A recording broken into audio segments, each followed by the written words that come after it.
Okay. Hello, everyone. Good afternoon. I hope you all had a very good European youth event so far. It's a pleasure that so many of you are here. I'm very excited to welcome you to this session about the future of work and the skills of the future, what we're going to need to tackle the challenges ahead. I also want to welcome everyone that is joining online. I hope you're enjoying this from afar. Before we begin, a few housekeeping announcements that I've been told to make. Please remind there's a code of conduct in place. The European Youth Event is a safe space for all. It's a place where every one of us can express ideas, have different views of the world, but please remember to do so respectfully. Otherwise, as this morning, we'll have to take measures to deal with that. It's also very open to engage, so this is all about participating. It's all about sharing your thoughts and questions and comments. There'll be sufficient time for that in this panel. You can listen and take part in 24 languages. You have all a little headset next to you that you can use. You can also ask your question in whatever language you're comfortable with. Please remember then to speak slowly so that the interpreters can catch up. One announcement, I don't see many water bottles on tables, but if you have, please do take them down. There's sensitive technology in those tables about translating, so we do want that the members of the European Parliament, when they return next Monday, are able to use that, and voting technology as well. So please take those off the table if you can. Thanks very much. Now, what are we going to talk about? We will talk about the skills of tomorrow. We live in very unprecedented, ever-changing environments. AI is speeding up, is certain to disrupt the labor market and the way that we work. The future seems more and more uncertain. That's at least the feeling that I have, and I think many of us in this room share. At the same time, almost 15% of young people in Europe are unemployed. That's a figure that we have to reckon with. So we're going to talk about what skills do we need for the future? How can the EU help young people, people like here in the room, help acquire these qualifications? And I'm very excited to be joined by my two co-panelists that are already here, Perttu Pölönen, who is a futurist and author of the book Future Skills, and Elena Magrini, who is an expert on the labor market of the future and works as head of research at Lightcast, which is a research company. You see that there is a third name tag, that of Nela, who is a member of the European Parliament. She will join around halfway in, and I'll have some questions for her, and you also have the opportunity to ask questions for her. Now, as I said, there will be plenty of time for questions at the end and in the middle, so please keep them until then. If you are here in the plenary, you can then simply raise your hand and stand up when I pick your number. If you are in the gallery, please indicate it to staff that are there. That will then guide you to a spot where you can ask questions in front of a mic. And if you're online, you can ask questions into the chat, which I will pick up from here. Now, let's begin. Perttu, I would like to start by zooming out a bit. The world as we know it won't be the same in the future. The climate crisis is looming, so are wars that are raging on this very continent, and technological revolutions are taking place. To fix many of these issues, we need more long-term thinking. That's what the Australian philosopher and author Roman Krasnić calls cathedral thinking. It's similar to how people in the past used to build cathedrals over centuries without ever seeing it completed. Now, in your view, what is needed to get to this more long-term thinking about the world? Do you think that the political systems we have kind of prevent us from thinking like that? I think when it comes to future skills, what this cathedral thinking could be is rather than thinking what will change, because I think everybody has some ideas what will change. It's also kind of easy to speculate. I would rather ask what doesn't change. Because when it comes to humans and skills, we should invest in the things that don't go in vain in a couple of years. So the question becomes, what is so central about being a human being that this skill is something I should develop? This is something no algorithm or robot or machine can do. I guess the question in the future will be, when we go to a job interview, for example, that, what can I get from you that I can't get from ChatGPT or Copilot or Claude or whatever. So what is unique that you have to offer? And if you were in that position right now, and you had to answer something, what would you say? Why would we pay a salary to you, not make a robot do whatever you're doing? At the end of the day, they are very human elements and skills that we will value at the end of the day. The machine doesn't look me in my eyes.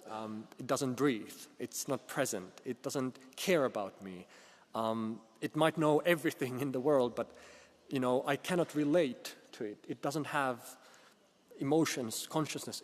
It's never been a child. It doesn't know what it's talking about because it doesn't really know what it feels like to be a human in this day and age. So in many ways, I think the things that don't change, the human elements, that's something we should focus on in the future. Thank you very much. Now, Elena, maybe over to you in your research on labor markets and the data of labor markets. What, in your view, are the most in-demand skills? What Perttu was leading to is more really human core values, compassion and empathy. How do you view that in your research that you've done on the labor market? What kind of skills do we need in the next 5 to 10 years to succeed? It's a very big question, and I think I'll start with Perttu left, but there's a lot of unknown right now in the labor market. Things are changing very fast, and even in the next 3 to 5 years, things will look very different to what they are today. And so it's hard to predict the future. None of us could predict, for example, COVID and what happened there. So it's good to start looking what we have today that can give us an indication about the future. And if you think about skills, I'd like to split skills into 2 broad categories. On one hand, we have some skills that we could define as common, or as Perttu mentioned, human skills. These are the skills that we have in terms of communication, management, leadership, critical thinking.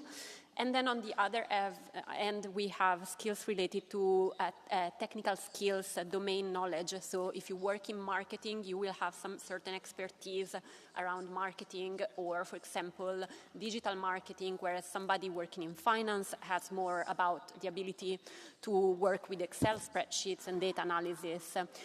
When we look at these 2 broad categories of skills, they're both in demand right now, but they will change in different ways in the future. And I very much agree with what Perttu was saying in terms of the common skills, the human skills will continue to have a longer life shelf in the future. One of the things that we've looked at in our research is how quickly jobs are changing. And one of the things that we found is that the average job, even if the job title is the same as it used to be 3 years ago, it actually now requires different skills. 30%, approximately 30% of the skills required in a job are different than what they were 3 years ago, and this change is accelerating. So the change that we saw in the last 3 years happened in the last 5 years prior to that. So we need to be agile in terms of addressing these changes. And what we saw is that behind these changes, there are 3 key pillars. One, Perttu mentioned already, AI, artificial intelligence, is fundamentally reshaping the way we're working. And so having skills related to AI will also be very important.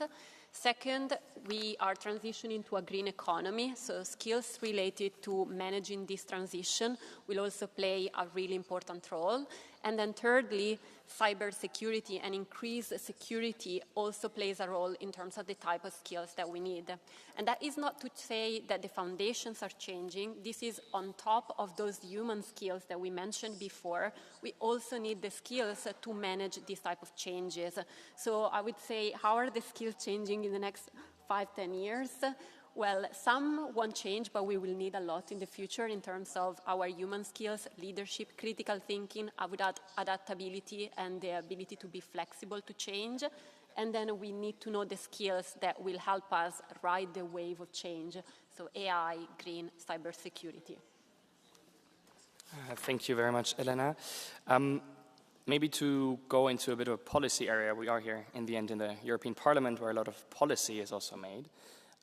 Perttu, in your view, is the policy that we have now to train young people and the skills that they get, is that sufficient for the future? Well, if you think about the skills mentioned here, like curiosity, compassion, character, those skills are very difficult to measure by standardized tests or any exams for that matter. You cannot get a degree for empathy or these type of things. And when you think about mathematics, for example, we have right and wrong answers. It's clear. When you think about grammatics, we have right and wrong. But when it comes to inner listening, for example, there's no right and wrong in the same way. So the challenge is, how do we develop something that feels to be a bit more abstract? How do we focus on something even though we don't see the results tomorrow, whether I have become better in my creativity, for example. So it's a leadership challenge in a way that we should focus on. We should invest in things that seem to be that we don't see them in traditional ways. So we need to find new ways to bring that knowledge and showcase it. If you want to drive a car, you have to take a test for that. If you want to hunt, you have to take a test for that. If you want to raise a child for 20 years, no test. So we cannot think that just because there is no test for something, it doesn't exist. Quite on the contrary, there are many things that are incredibly important, but currently we don't know how to bring that knowledge to be visible. So in that sense, yes, we need new ways to talk about skills and competencies, and maybe we even have to kind of work on our identity as well. When you get to know a new person and you introduce yourself, among the first things is what do you do for a living or what do you study. It's a very core part of who we are. But if we don't have many of those jobs in the future, if that's been disrupted, but we have built our identity on this idea, there's an identity crisis ahead. So how can we move from this way of living where this one word kind of defines your whole self-image more into the way where our traits, our skills, that is something that defines me. In the 70s, nobody could have said that I will become a search engine optimizer, that's my passion. Nobody can say today that a kid that I will become a quantum computing game designer or virtual reality architect or something like this. We don't have the titles yet. So the question, what will you become, is a very difficult and kind of a bad question as well. I would rather ask questions that kind of provoke the person to think about their personality. So what kinds of clothes would you like to work in the future? Can you imagine yourself in a white jacket or home clothes, or is it a onesie, or is it business casual? Because that might give us a direction where approximately your path could take you. Or do you enjoy an environment where nobody is interrupting, so you can focus, you love the fact that you can lose the track of time, you relax when you are in an environment like this? Or are you more of a person who wants to have people around, chattering, sounds, noises all the time? That makes you feel relaxed, because we are different. So through these type of questions, we could find where do you fit? So what kind of skills and personality, what kind of job might be good for you when we can't talk about the titles yet?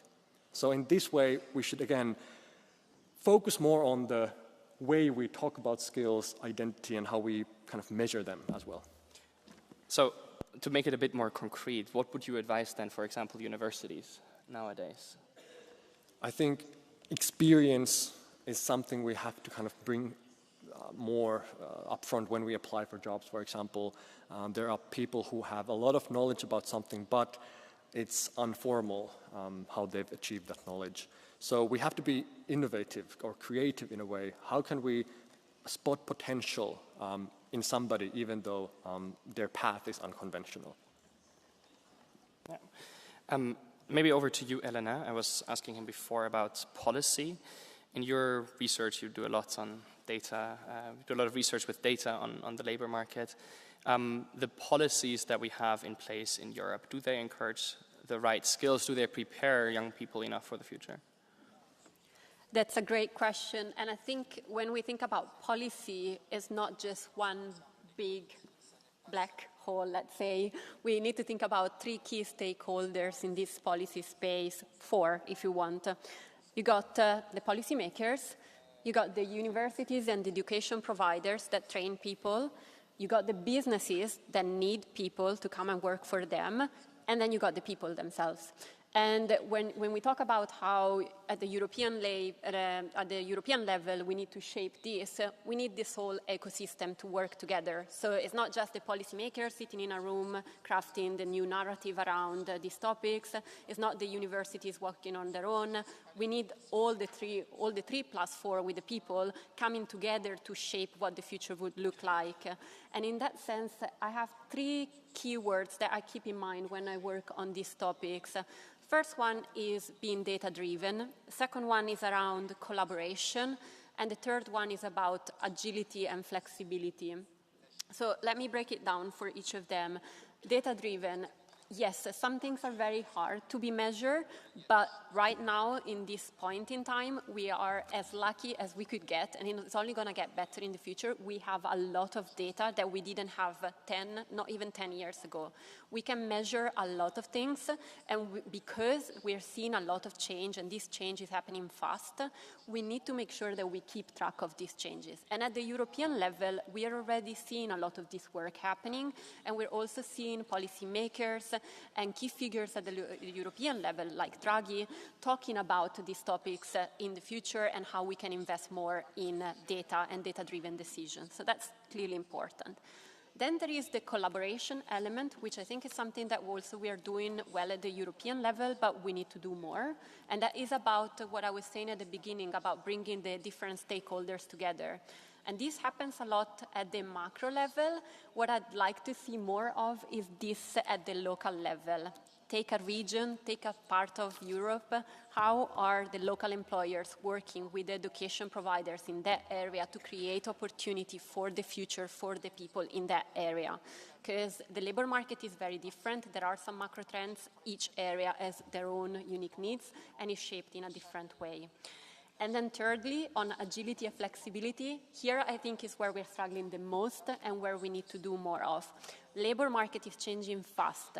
We can't predict these changes. The only thing we can predict is there's going to be more of these changes. So if we are ready for that, if we want to be ready for that, we need to be agile. We need to be comfortable with change, which is not something that comes natural to us humans.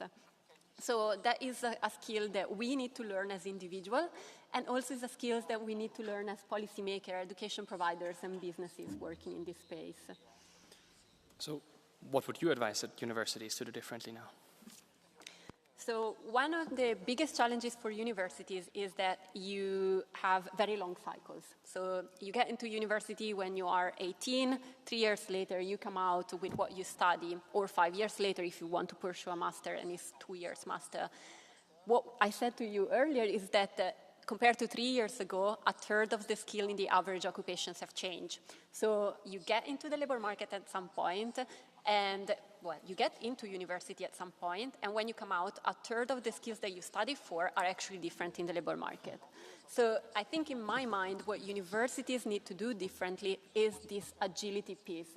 How can we make sure that curriculum is continuously adapted to the labor market? How can we integrate the new skills that we didn't see before?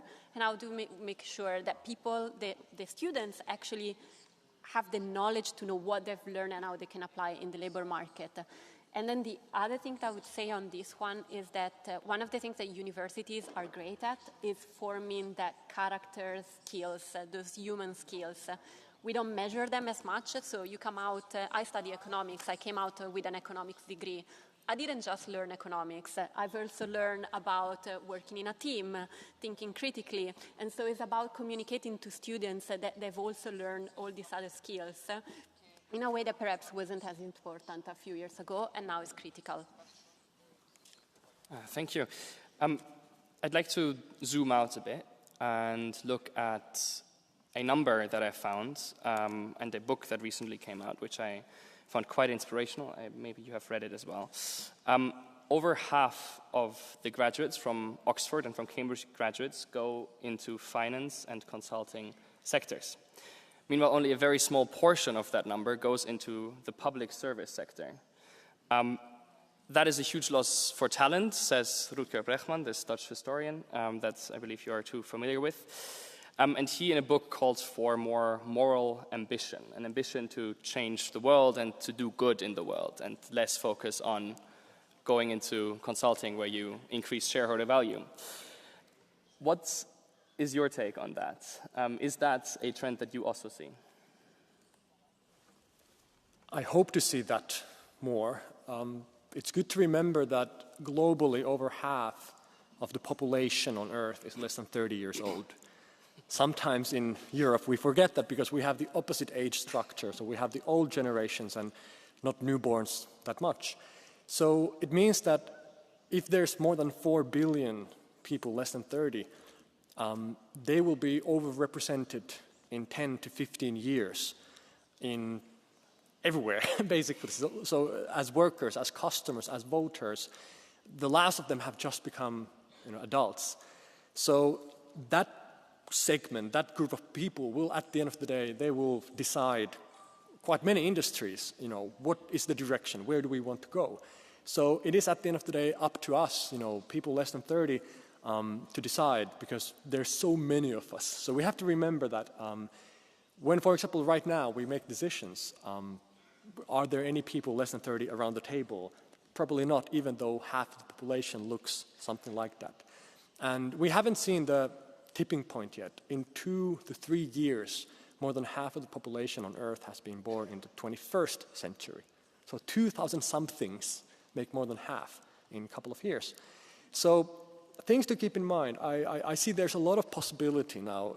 We have to be ambitious and understand what opportunity we have right now.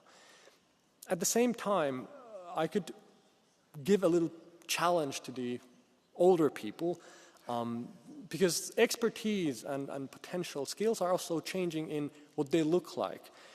If you think about, our generation, we are the first multimedia generation ever, first Google generation ever. So in a way, we are the first experts of what it feels like to grow up with all these technologies, for example.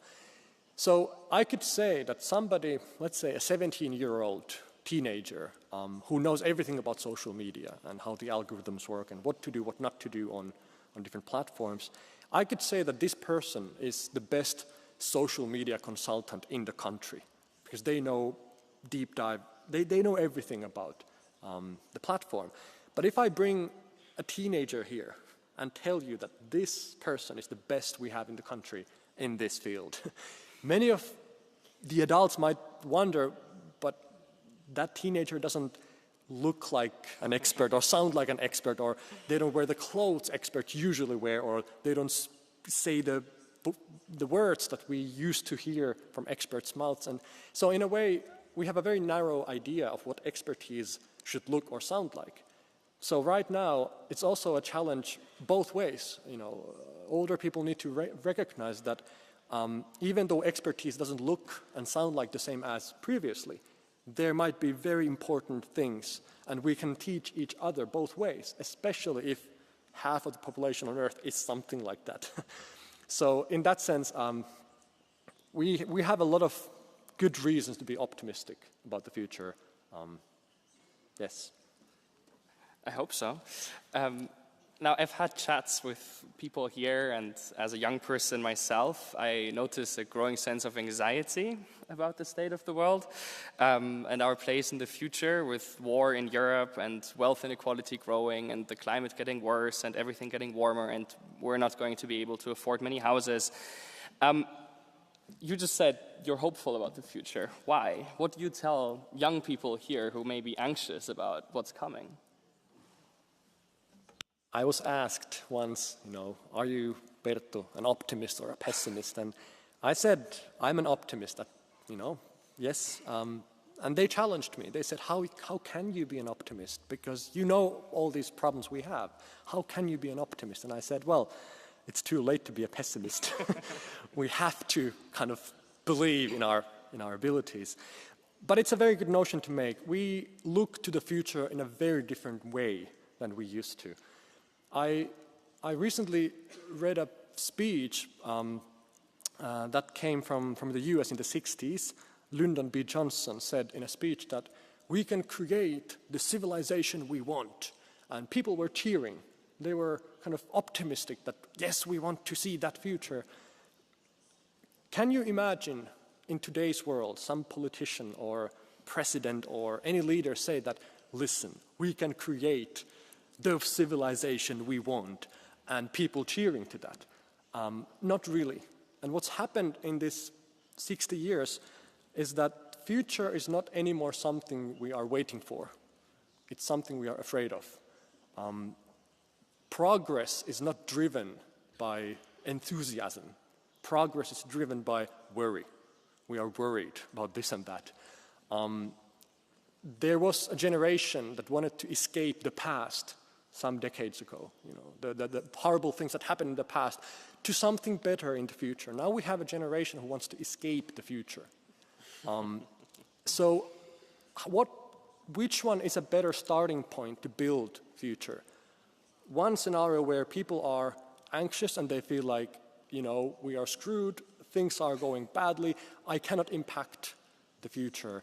Because I don't think from this mindset you cannot get much anything out of. But if you have something to believe in, something that you're hopeful of, you know, we have a great opportunity with AI, for example, to build the education system we want, the healthcare we want, you name it. I think you get more out of this type of people. So it's a knowing.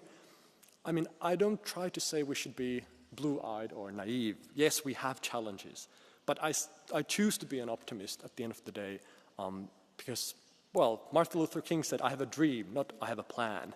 So we need to create things that we believe in. And right now we have a global lack of vision, I would say.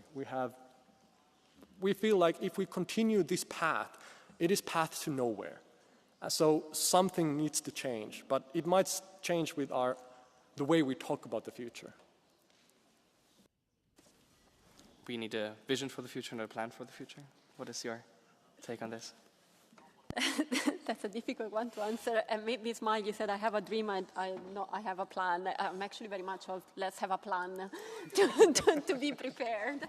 But actually, the future is changing a lot. So going back to the point that I started with, we can't predict what's happening. So having a plan that is like a 10 years plan is likely not going to work. So when I say let's have a plan, I don't mean let's picture exactly what things will look like in 10 years. What I mean with having a plan is we need to be prepared. So we can choose to be defeated by this narrative that the future is scary, that there are a lot of things to be worried about, and that will block us and will make the future even worse. Or we can choose to be prepared. For what? We don't know. But there are some things that we can prepare for, going back to the points I was making about being agile, being flexible, learning to be comfortable with change.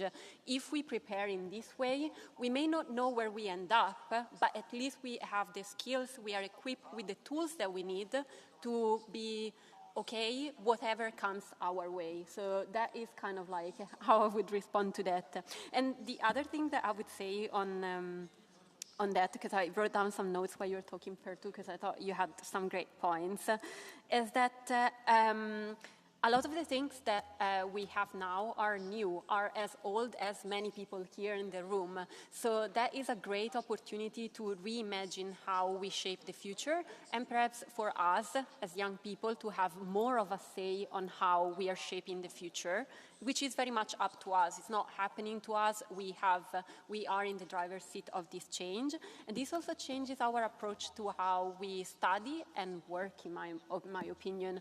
So up until a few years ago, you study, you go through your high school, and then you go to university maybe, and then you start working, and bam, that's the end of it. Probably you stay in the same work. If you are, I don't know, quite flexible, you change your job once or twice. In some countries, a little bit more. If you are from Italy like me, your dream is to stay in the same job for the rest of your life, apparently. That is not the world we are living in anymore. I see a world in the future where we actually hop in and out of education and in and out of work, because as the world changes so fast, we need to update our skills throughout our careers. And to Elena's point, I think the skill we need to make that happen is that we need to become beginners over and over again. That's a mental model. We have to kind of accept the fact that when the world changes, you get a pandemic, you get a war, you get AI, all of a sudden we are in a situation that nobody knows how to deal with this. Nobody has experience of this before. So the people who are fast to accept that I don't know what this means, I'm a beginner, whatever I've achieved in the past doesn't really help me now, I have to start with a blank slate, those people are quicker to adapt. So we need to kind of have this lifelong beginner mindset over and over again, update ourselves. I think that's a very beautiful point to open up for questions from the audience. If you have a question, please raise your hand. You in the white t-shirt, what's your number? Yes, you. 91, please. 91. Stand up and the cameras will pan to you. Yep. Kann ich auf Deutsch reden? Okay. Ich habe eine Frage an Frau Magrini. Sie haben unter anderem davon geredet, von Universitäten und davon, dass wir vorbereitet sein müssen. Seit Jahrzehnten schicken wir Kinder vor der Universität noch in die Schule. Und das hat ja auch immer gut funktioniert. Aber mit Blick auf die Herausforderungen und Jobs in der Zukunft, funktioniert dann das System Schule noch? Ist es noch zeitgemäß? Und ist es der Weg, Kinder am besten auf die Zukunft vorzubereiten? Weil wenn sich der Arbeitsmarkt... Is this system truly working? Because if the work market changes, then the schools have to change and we have to rethink about this. Thank you very much. Sorry, I will repeat your question in English.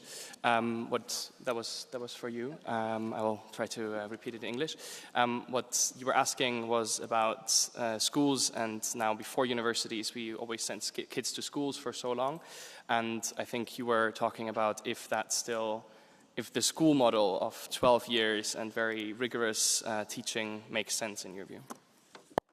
That's a really great question, and I think that's some really interesting data that we are seeing from the labor market. And this is, I'll premise it by saying I think there's still a lot of value in going to university, but when we're looking at the labor market, employers increasingly are looking after skills. So if you look at our job ads today, they're way less likely to say you need to have a degree in economics, in finance, in marketing. They just want the people that have the skills they need. They might want somebody that is able to analyze data, that's somebody that is able to work in a team, that's somebody that has got the critical thinking, the domain knowledge. So as we move more towards a skills-based system rather than a qualification-based system, I think there is an opportunity to rethink about the whole education system and the value that it can bring.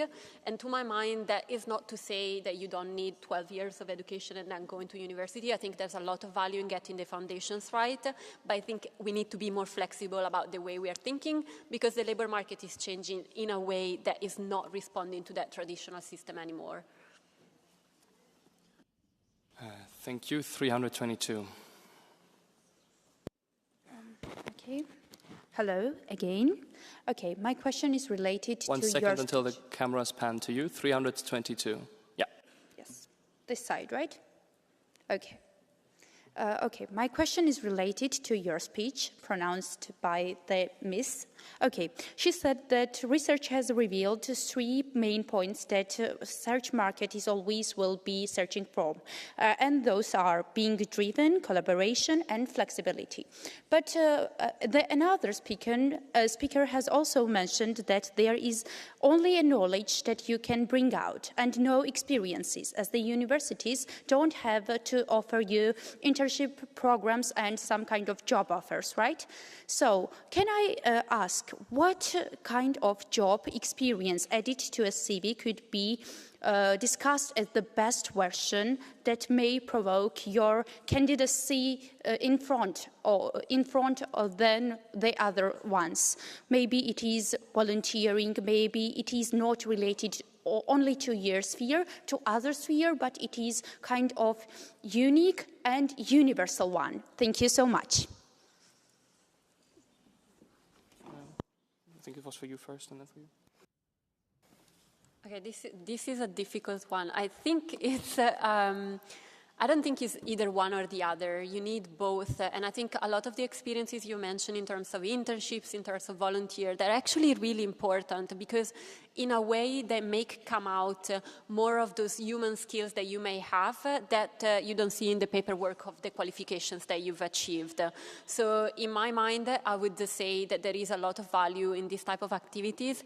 I completely understand that it's incredibly hard right now to stand out in terms of your CV compared to others because there is a lot of competition. And there, again, I think it's your human skills that can actually make the difference. One that I see a lot is around proactivity and have that go-get attitude. And I also really like what Perttu said earlier about the beginner mentality. So being able to put yourself in new situation and showcasing how you are able to adapt to situation probably also plays a really important role. And I could add just the notion that when we talk about the future of work or jobs, we make a huge generalization. There are all kinds of different things, and before we try to put a model on top of anything, we have to be very careful and recognize that, especially in today's world where gig economy is on the rise and micro-entrepreneurship will become more common and so on, there are different approaches, different truths, so to say, for different people. So I think that certain models don't work the same way as before, but now we have to go case by case, and that is kind of what we need to do in an uncertain environment. Thank you. 31, you had your hand up the longest. Yeah, you. Please stand up. So, good 1 afternoon. second. Yes, my number is 31. Thank you for giving me a chance. My name is Piotr, and I am 29 years old, so probably I'm a bit above the average of everyone here. Probably the average is somewhere between 20 and 25. I'm already after the period of studies. I'm already creating a career on my own. And what do I see in my sector, my finance sector, is that there is a lot of people above 40, 35 years old that are already at this point falling apart of job market because the employees rather look for somebody cheaper rather than qualified, because it seems to be a bit easier to have, for example, two very young people with help of an AI to do the job of somebody with 40 years old, a bit more expensive, but with experience and skills. And whenever I think about that, I think first, what a waste of talent of a person very skilled and very experienced. And second, I am earlier than this person. So I try to rather not be afraid, but rather be trying to embrace such a change. So what a person that is already away of the university system can do to not fall apart from the job market at such a young age and to not cause incredible big increase of unemployment in the range of above the 40 years old. Thank you. For who is the question? For both? Madame Magrini, yes. It's quite funny that you mentioned AI and older workers. A lot of the things that I hear is around AI, and I think it's scaremongering, by the way. I don't think it's correct representation. AI taking over junior roles, so the roles of young people. So I guess one of the key points here is that we need to be careful with the narrative that we hear here, because if we let the narrative drive us, every job will be taken over by AI, which is a little bit concerning, and I don't think is factually correct. But to your point about what 40-plus years old need to do to stay relevant in the labor market, I would go back to what I was saying before. We need to think about education as not something that we just do when we are 20. We need to think about education as something that we do throughout our lives. And if you are 40-plus and there are all these new technologies that are coming, you need to know the technologies. There's no excuse there in terms of saying, well, I'm too old, so it's not something that I can do anymore. I think that attitude will get you out of the labor market much faster than the technology in itself. But being able to learn, continue to learn, will protect your job. When you think about AI, it can do average level work when it comes to coding, law, medicine even. And I completely agree with you. It's not a nice thing to hear if you have to say to a young kid that, yes, you can become a doctor or a coder if you want, or a lawyer, but only the best will have something to do. You know, it's a cruel world in a way, and we have to address this in one way or another. If I may give you a brief summary of the evolution of work, we've had agricultural revolution, we had industrial revolution, now we have been living in the information revolution. So from farmhouses we went to factories, from factories we went to offices, and we will move on. The difficult thing here is that agricultural era lasted for thousands of years. Industrial era lasted for hundreds of years. Now information has only lasted for decades. And we're already talking about moving forward. Whether it's human revolution or something else, we don't know. But I think it's kind of natural that we develop technology that replaces us and forces us to find something else.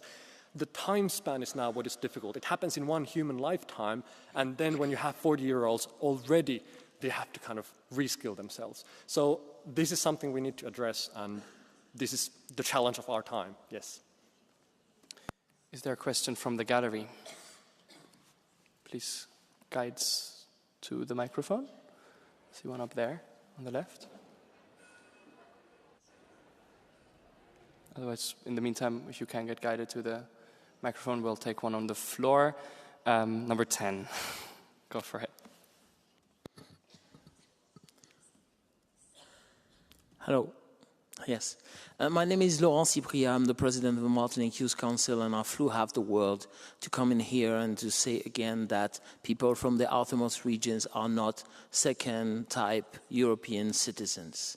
Because what I want to highlight here is, and I'm glad you mentioned very famous universities such as Oxford, Cambridge, etc. And what we have to remember is that those universities do not sell competences or courses no more because they give them for free on the internet now. They sell that network. And it is very sad that nowadays our university has not understand that the most important thing for someone who's actually leaving university with degree or not is first of all to have a European or an international network that he could rely on. Because us, since we are so remote regarding to the mainland, we lack this element, and this is very important, whether it's your skill to be productive, creative, and to network. This is the for me the pinnacle of experience and technology that you should master. That goes further Instagram and Facebook and others. So this is the most important thing. Do you think, and that is my question, that the network of people you know or you rely on or your pals get more importance and will get more importance as the day goes by? Thank you very much. I guess so. The world is connected, so obviously the people you know, the way you put yourself out there, it has a huge toll. I could bring one issue that is related to this. Technological polarization. If you think about any technology, when we develop new platforms, new tools, the people who are on those platforms, who understand AI, get a lot of benefit from it. But then you have people who are not on those platforms, who don't understand the technologies and miss out on all those opportunities. So the quicker and the faster, the more we develop technology, the more we create inequality, at least for a moment. So the question is, how do we make sure that we don't create a situation where some people get a lot of benefit by understanding the tools, being there, having access to this and that, and others don't. So in this sense, we also need to keep in mind that even though, yes, you get a lot of benefit from these networks, what about those people who can't be there? Yeah, I also wanted to add something here. Unfortunately, yes, on the network point, that's also my answer. But I would add, it's not just the network of the people that you go to university with, so the type of university you go with. It's also the environment in which you grow up and the people you surround yourself all the way up until you get to university. So there is a report that was published recently by the OECD that asks young people what do they want to do when they grow up. And pretty much 50% of girls and 44% of men just mentioned 10 occupations. There's thousands of jobs in the labor market, and yet 50% of young people just focused on 10. And these 10 account for 10% of the labor market, so very few of the opportunities are there. And the reason why they make these choices is because of the environment that we're in. They look at I've done it myself, we look at what our parents were doing or what our friends do, and that's what informs our future. So unfortunately, the environment we're in, the network we get to when we are at university, and also where we grow up does matter, but I think there's a very big opportunity then for us to change this now. We need to change it, and now we have a lot of data with social media, with many platforms. We can reach much further than we used to before, so we need to use this to our advantage when it comes to reshaping this narrative around who you know and how your aspirations change in the future. Do we have the gallery ready for questions? Yes, please. Lady in the green. If she could get the microphone. Yeah. Hello. Hello, perfect. Thank you. My question is regarding the skill that you mentioned of having a beginner mentality.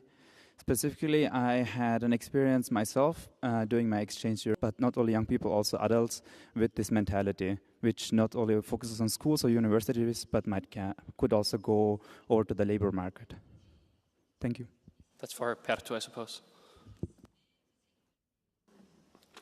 So the idea behind this beginner mindset was that when you do new things, you reflect more because you face new type of situations. And usually when learning happens is in the reflection after the experimentation. So that's why beginner mindset, I think, is so crucial. We learn so much more and so fast when we are faced in new situations.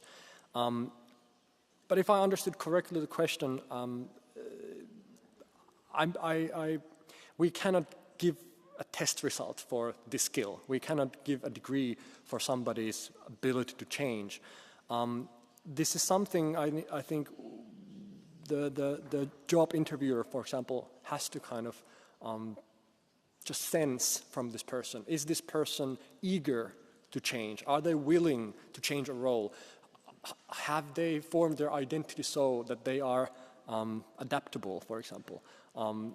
Maybe we will find new type of tests or metrics to bring this about, but currently it's a lot about, being human to human and talking about aspirations and future plans.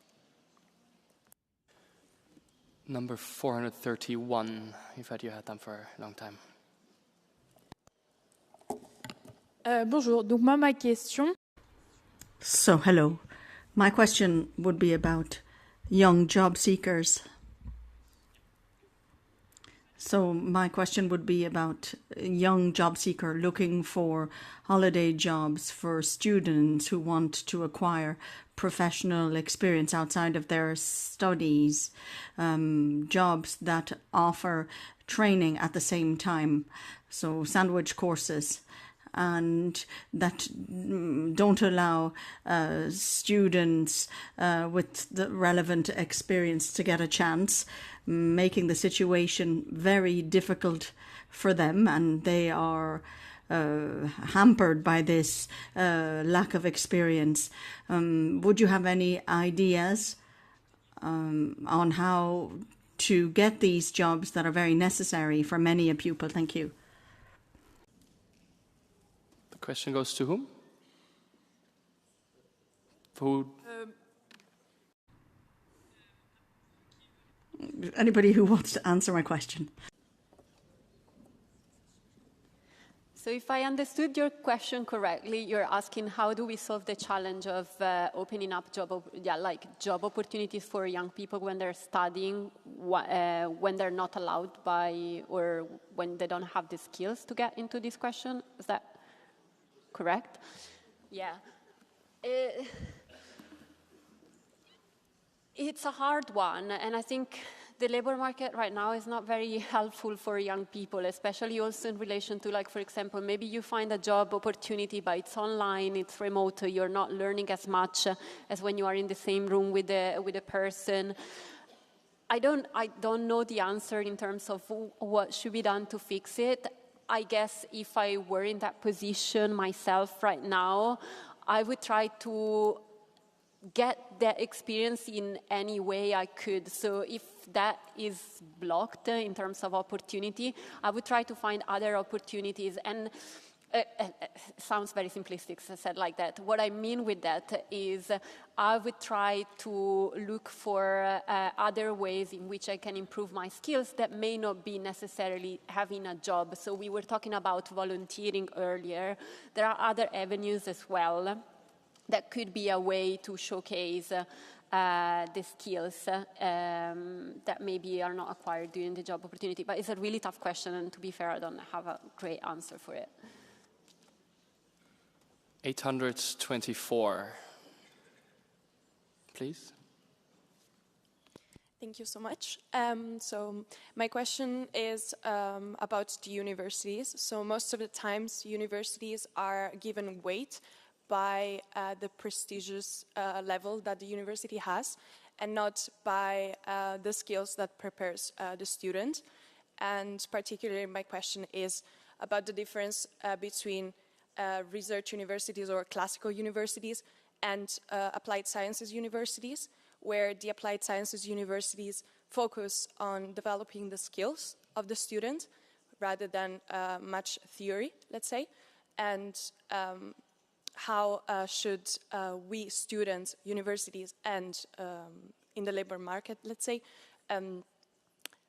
showcase that applied sciences universities are actually worth it, such as, for example, like at the same level as research university who have more of a prestigious level, let's say. Thank you.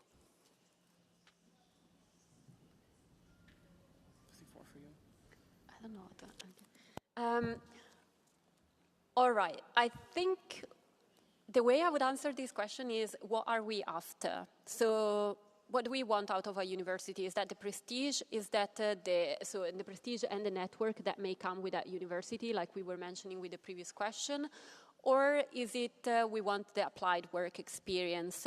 And does it matter that you get one and not the other, or not?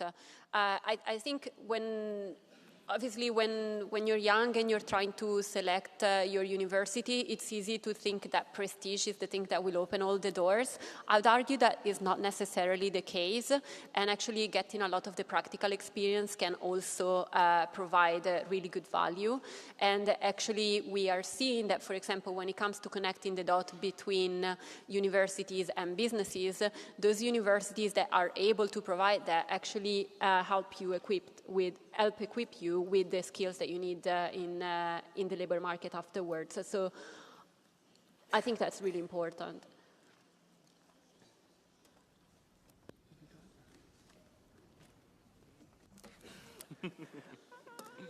I could remind that we all need the emotion, the feeling when we're working on something that what I have to offer is needed or important. I'm a critical part of this team.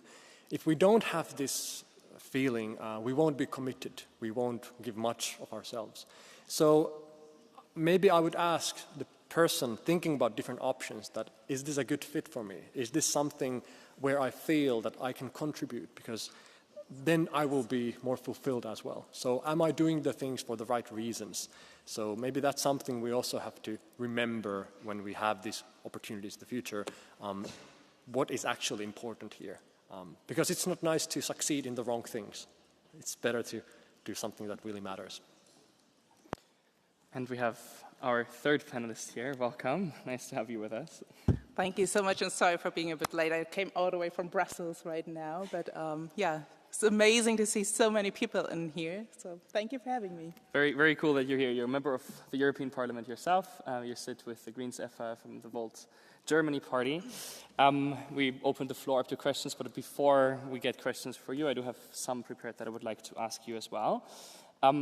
You yourself are an MEP from Volt, which is a young party and also largely youth-driven party, which is, I think, an inspiration and inspirational to quite a few of us here. Do you think the EU helps people enough to get the right qualifications for the jobs that they need?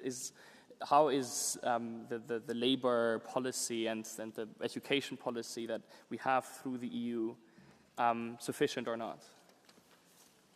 Well, many of you, or you might not know me, again, my name is Nela Riehl, and I'm now a member of the European Parliament, but up until 1 year ago exactly, I used to work as a teacher back in Germany, so I do have this kind of, I think, inside perspective that some politicians might not have. So this was also one of the reasons why I actually decided to join politics and to join the European Parliament. So I personally believe it all starts with education, like basic skills, that's it. So it starts at school, but also at kindergarten maybe. And that, of course, is national competence. That being said, I do think that we as a EU need to settle, a level playing field for education, wherever you are born within the European Union, that you have the same chances and opportunities.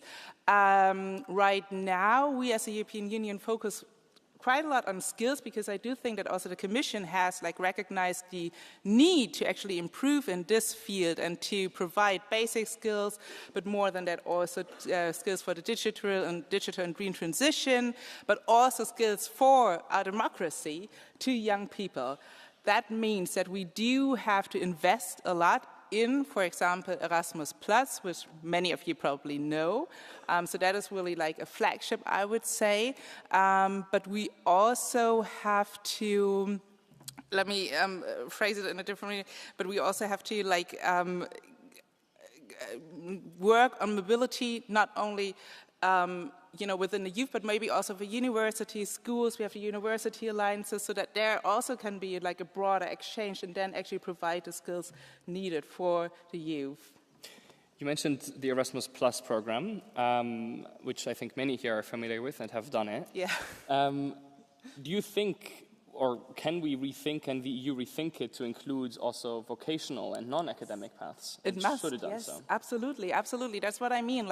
We have to broaden it, we have to strengthen it, we have to have the budget for it. If we say we broaden it, then there needs to be budget for it. That's for sure. But yes, I want Erasmus Plus to be even more accessible, to be more inclusive, and that, of course, means also investing into Erasmus Plus, being open for vocational education and training, yes. And what's standing in the way of that? Money. Of course, we as a parliament, I would say, argue very strong for that.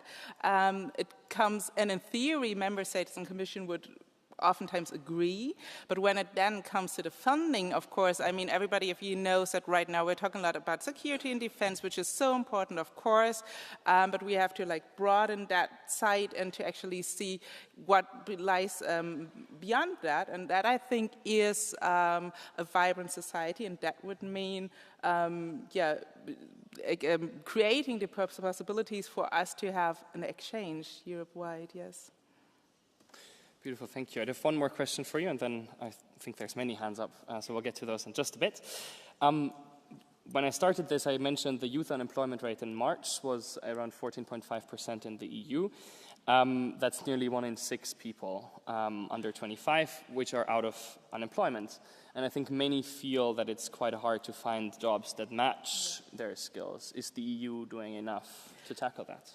It's starting to do enough. Of course, we're not there yet. If we were there yet, then we wouldn't have these numbers. But there's different tools. For example, the youth guarantee, which is the first step. It's now about implementation in the member state.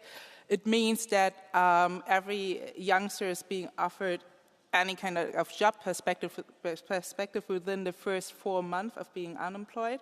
So that, of course, is a great first step. Again, as I said, it's about the implementation of that.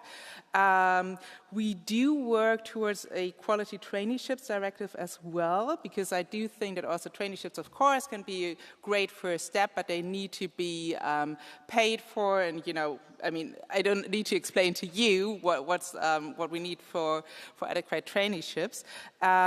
And then there's also tools like, I don't know whether you heard about the Europass and the talent pool. Like there's lots of different pools, different angles that we as the EU now are trying to take to actually tackle this problem.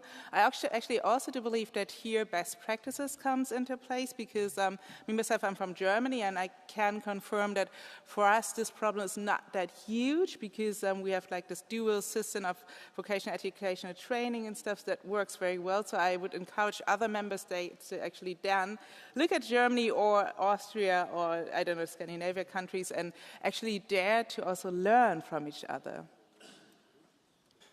Thanks very much. I'll open up for the floor again. If you have, please ask questions for Nela as she just joined us. Number 13.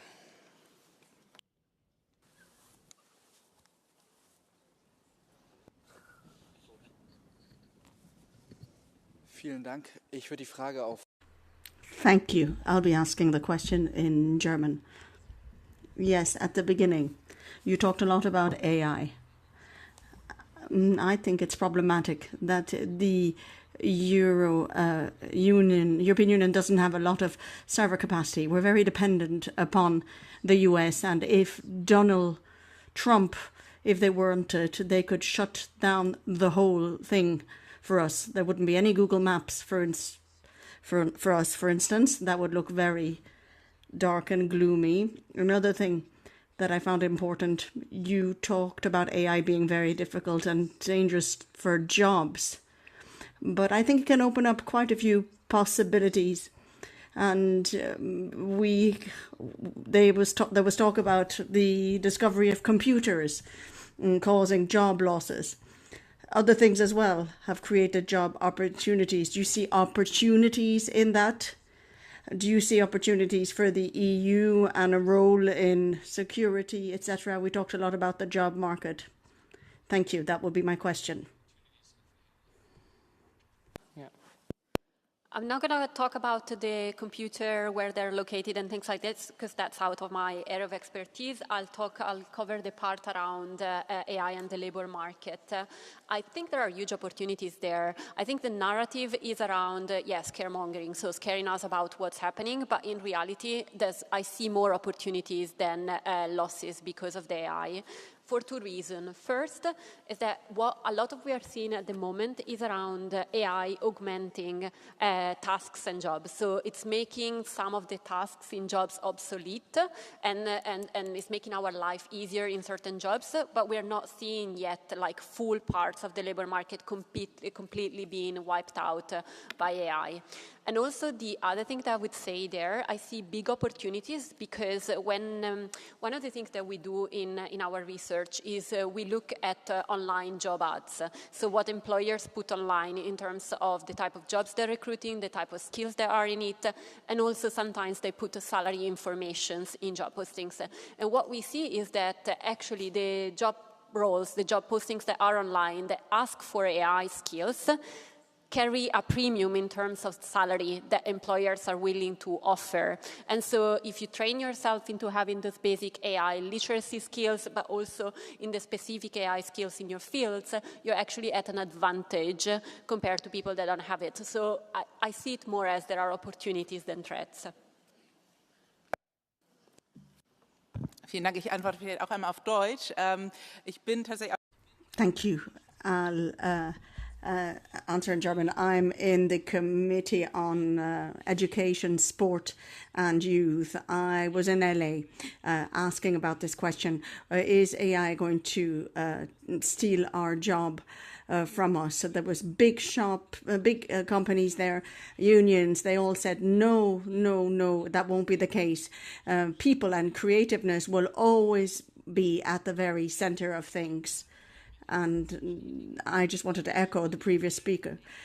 Those people who can't learn to work with AI are those that are going to be replaced. So we, as the European Union, and you even said it, we're not good enough yet. We have to invest in AI, our own platforms, etc. And we are already good at regulating AI, and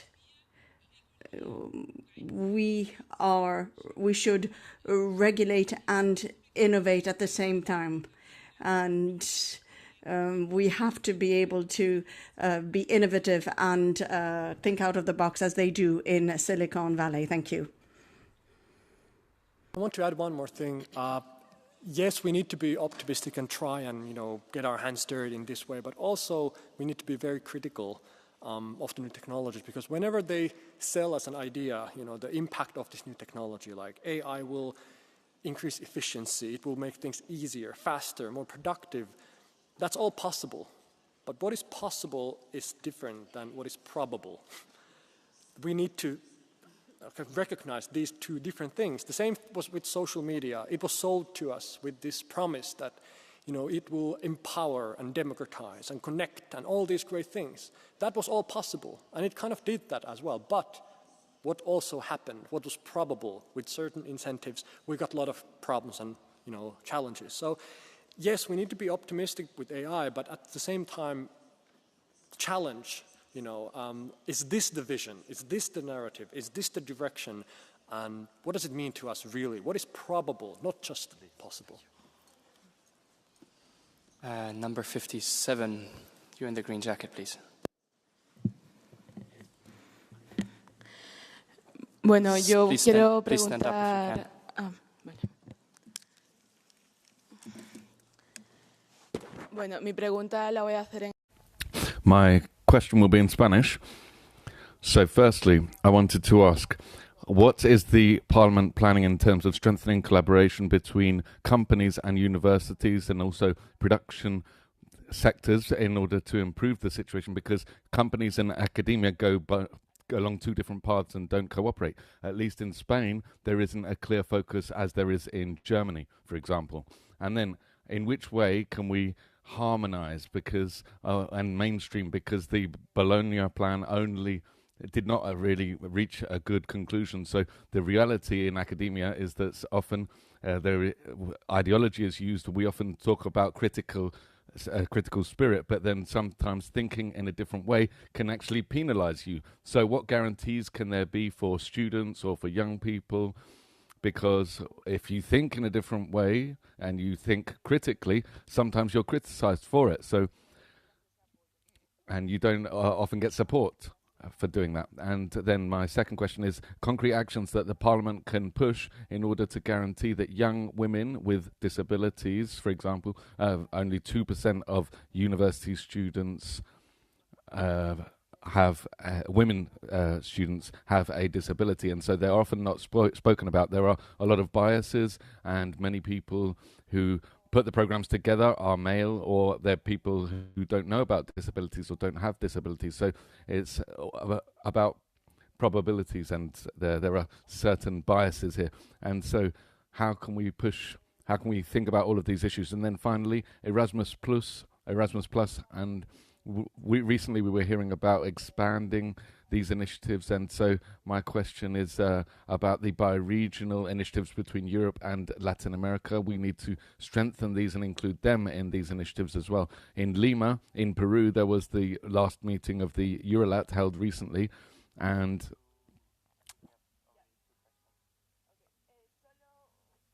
I'll just wrap up very quickly. So to what extent is this favorable? Because many members of parliament in Latin America, they find that there is a lack of integration. They are not linked with Europe, and they're not linked with European Parliament issues. So what can the European Parliament do so that there is more interaction with Latin America? Thank you very much. And I'm Pamela Barella, Director of Coopera Mundo. Thank you.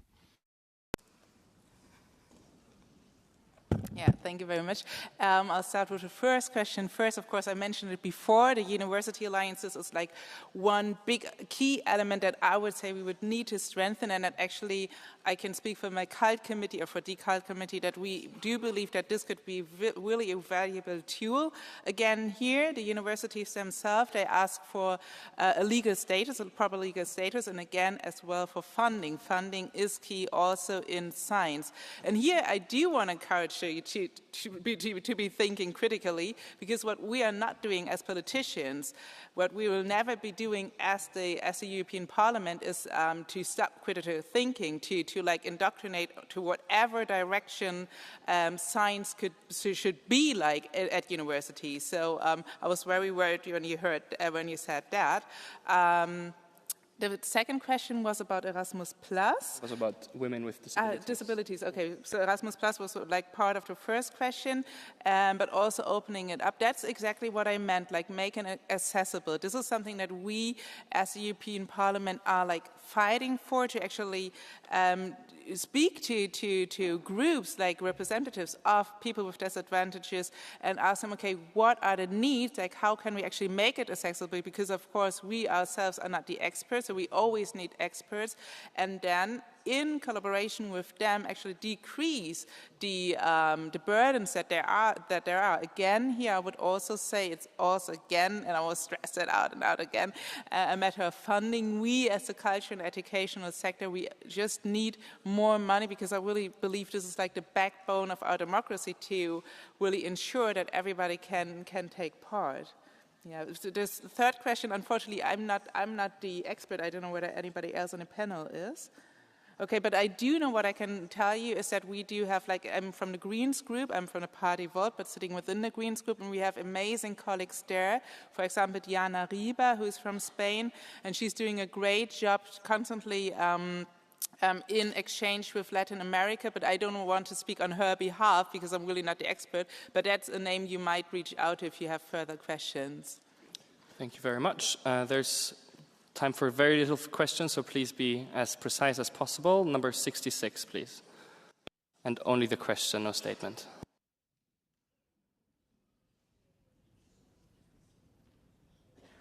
Thank you. I want to ask about, we are talking a lot about laboral skills, but I would like to ask about other kind of skills in this world that you are talking about that is changing too fast. And it's about the skills of protecting our rights, or the skills of, the skills of fighting. Just to say, like, most part of Europe is rural, and now we are suffering, like, that we cannot protect our areas. So this is just like an example, like energy transition or whatever. So my question is, how can we develop these skills in the youth, like the skills of collaborate, or the skills of about defending ourselves? Thank you. Who wants to take that? It can be me again, but I feel like I'm the only one talking, so if you want to go, no, okay. So what you mentioned, I think, is very interesting, because, of course, we do see that we need a lot of skills right now. What I think is crucial is that we don't only act European, like, of course, on a European level, but then act locally. That is, I think, what you were hinting at, that we then go into the regions and, talk to companies there, because they oftentimes know best what they actually need, talk to people there, and then somehow, in a collaboration, local, private, European, to figure out what we actually need.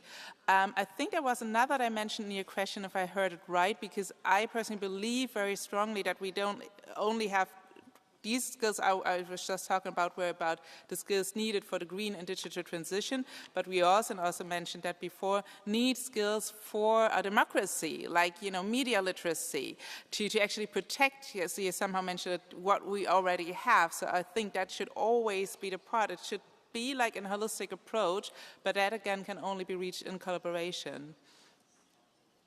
Yes, I would add one thing to that in terms of how to do it in practice, and I think it relates to some of the other questions that we got in the past. Get exposed to as many things as possible in terms of, like, try new experiences, be it in your local area, travel with the Horizon Plus and other programs, start a job in one industry, learn from a different industry. I think for me, it boils down to try as many different experiences as possible, so that you become a well-rounded individual and you acquire all the different skills that you need, both for the labor market, but also for defending our democracy and all the rest. Thank you. And the last question goes to number 75 there. Please, very quick.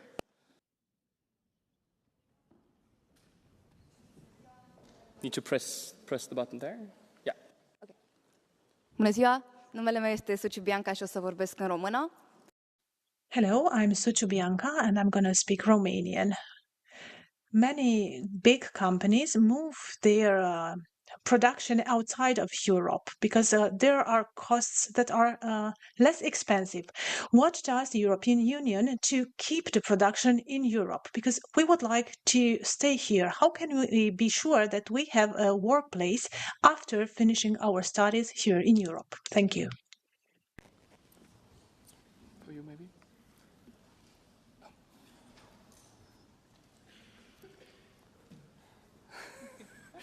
No answer from the panel. Very complicated question. Well, yeah, it is complicated, but I will try. It took the translation. Thank you for the great interpreters, but it took a bit longer, I think, for the German translation to be translated.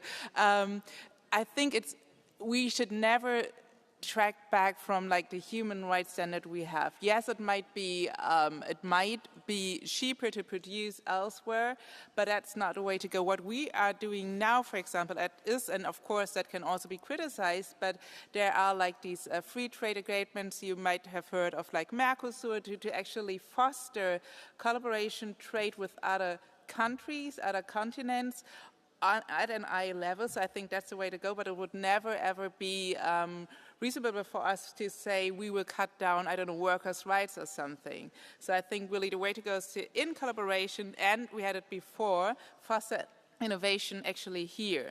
So this is a very brief answer, but I just want to make clear that I don't think we should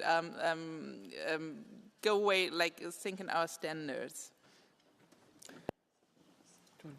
Then this is it. Thank you very much for this active participation. I'm very sorry that we couldn't get to all of the hands raised. Thank you for being here, and I hope you have a wonderful rest of the European Youth event. Enjoy your afternoon. Thanks. Thank you, guys.